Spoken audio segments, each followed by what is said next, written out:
सुप्रभात मेरे प्यारे बच्चों, स्वागत है आप सभी का आज के संस्कृत कक्षा में। मैं हूं आपका संस्कृत शिक्षक राजेंद्र कुमार पटेल। मेरे प्यारे बच्चों, आज हम पढ़ने वाले हैं एकादशः पाठः सावित्री बाई फूले।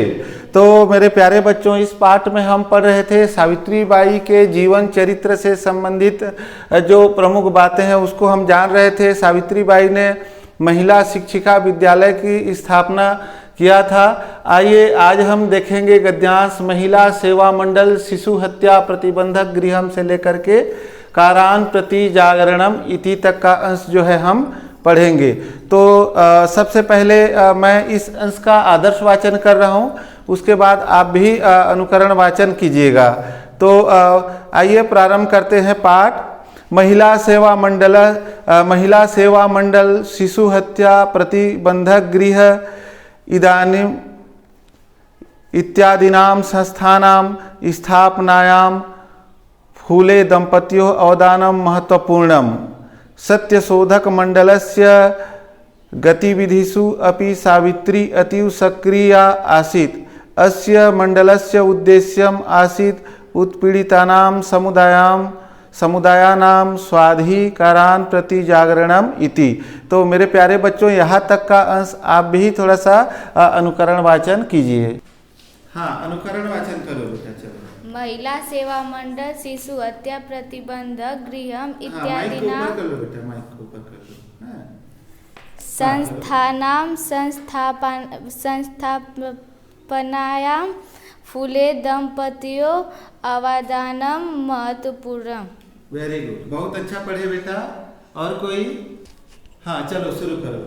सत्य शोधक मंडलास्य गतिविधिषु अपि सावित्री अतीव सक्रिया आसीत्।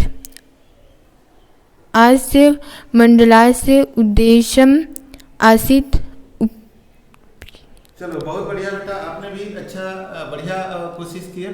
हाँ ठीक है बेटा, शुरू करो। अस्य मंडलस्य उद्देश्यम् सित्युम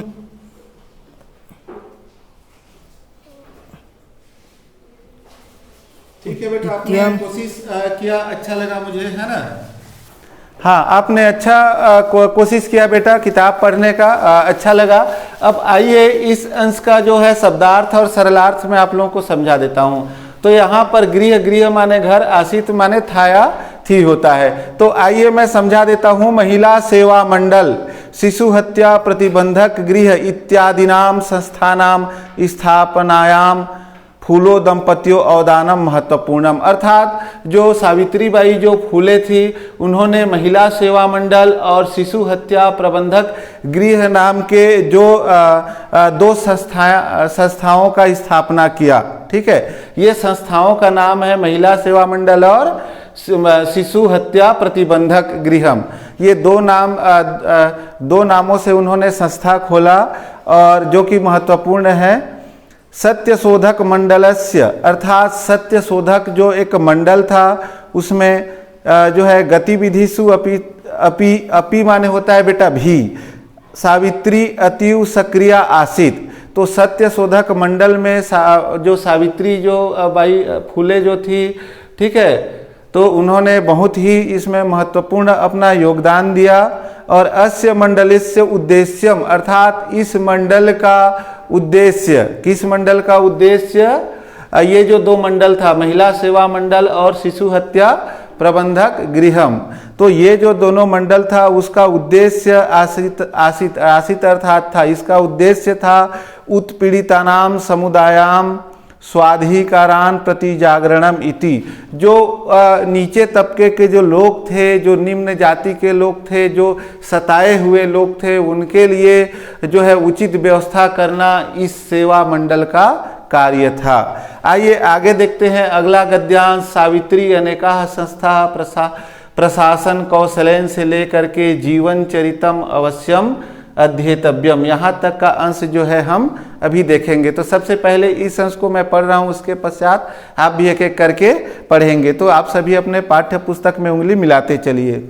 सावित्री अनेकाः संस्था प्रशासन कौशलेन संचालितवती दुर्भिक्ष काले फ्लैग काले च सा पीड़ित जनानां अस्त्रांतम अविरतम च सेवाम अकरोत् सहायता सामग्री व्यवस्थाय सर्वथा प्रयासम अकरोत् महारोग प्रसार काले सेवारता सा स्वयं असाध्य रोगेण ग्रस्ता 1897 तमे ख्रीस्ताब्दे निधनं गता साहित्य रचनया अपि सावित्री महोदये तस्याः काव्य संकलनयं वर्तते काव्यफूले सुबोध रत्नाकर चेति भारत देशे महिलो उत्थानस्य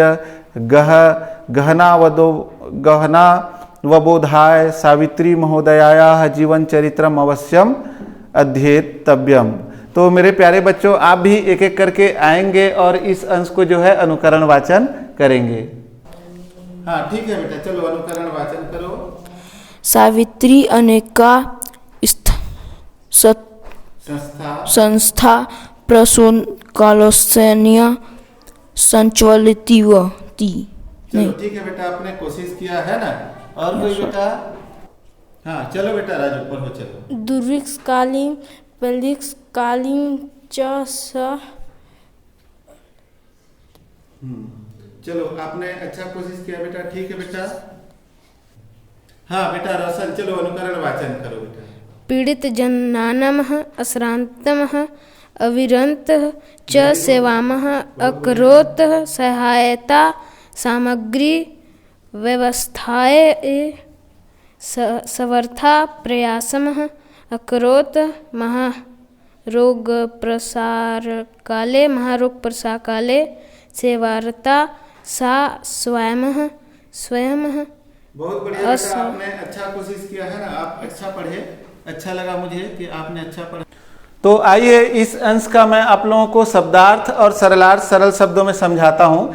यहाँ देखो, च माने होता है बेटा और, अकरोत माने किया, असाध्य रोगेण अर्थात जिस रोग का उपचार न हो उसे असाध्य रोग बोला जाता है, ठीक है, जिसका उपचार संभव न हो। तो आइए देखते हैं, सावित्री अनेका संस्था प्रशासन कौशलेन संचालितवती, अर्थात सावित्री जी ने जो सावित्रीबाई फुले थी, उन्होंने जो था बेटा बहुत से ऐसे संस्थाओं का संचालन किया, प्रशासन की दृष्टि से जो है संचालन कौशल किया उन्होंने। और दुर्भिक्ष काले अर्थात अकाल के समय में, जब अकाल पड़ा था हमारे देश में, उस समय में फ्लैग काले, जब फ्लैग अर्थात एक तरह का महामारी होता है, एक बीमारी होता है, जैसे कि अभी कोविड का समय है, सारे पूरे विश्व में कोविड चल रहा है, तो उस समय क्या था, फ्लैग अर्थात जो एक तरह का महामारी जो बीमारी हुआ करता था, उसमें च सा पीड़ित जनानाम अर्थात जो उस समय में पीड़ित लोग थे, अर्थात इस महामारी के, इस बीमारी के चपेट में जो आए हुए थे, अश्रांतम अविरतम च सेवाम अकरोत, तो ऐसे लोगों का जो है सावित्रीबाई फुले ने सेवा किया बेटा, जिनको महामारी था, जो असाध्य रोग से पीड़ित थे, ऐसे लोगों का उन्होंने सेवा शुश्रूषा किया। और सहायता सामग्री व्यवस्थाएं सर्वथा प्रयासम अकरोत, और जितना भी सहायता सेवा हो सकता था, सहायता हो सकता था आर्थिक रूप से, सामाजिक रूप से, उन्होंने सब किया। और जो है महारोग प्रसार काले सेवारत, अब इस तरह से महारोग जब चल रहा था, जब महामारी चल रहा था, तो ऐसे समय में स्वयं असाध्य रोगेण ग्रस्ता, अर्थात खुद ही असाध्य रोग से पीड़ित हो गई, अर्थात लोगों की सेवा करते करते उनको भी वो महामारी जो बीमारी था उनको भी हो गया। और इस तरह से 1897 में उनका निधन हो गया, मृत्यु हो गया। किनका? सावित्रीबाई फुले का निधन हो गया। साहित्य रचनाया अपि सावित्री महोदय महीयते, अर्थात सावित्री जी ने जो है कई सारे साहित्यों का रचना भी किया, कई सारे किताब भी उन्होंने लिखे, जिसमें से काव्य संकलनम द्वयम वर्तते, दो काव्य संकलन उनका प्रमुख है, एक है काव्य फूले और दूसरा है सुबोध रत्नाकर चेती। उन्होंने दो किताब का रचना किया, एक था सावित्रीबाई फुले और दूसरा था सुबोध रत्नाकर चेती, तो दो किताब उन्होंने रचे। और भारत देशे महिलो उत्थानस्य अर्थात भारत देश में महिलाओं के उत्थान के लिए गहना व बोधाय सावित्री महोदया जीवन चरित्रम अवश्यम अध्येतम, अर्थात जो उनका जीवन चरित्र है उनको हमको जरूर अध्ययन करना चाहिए, उनके जीवन से हमको जरूर सीख लेना चाहिए। तो मेरे प्यारे बच्चों, आप सभी कक्षा में सम्मिलित हुए, पाठ को देखे, आप सभी को धन्यवाद।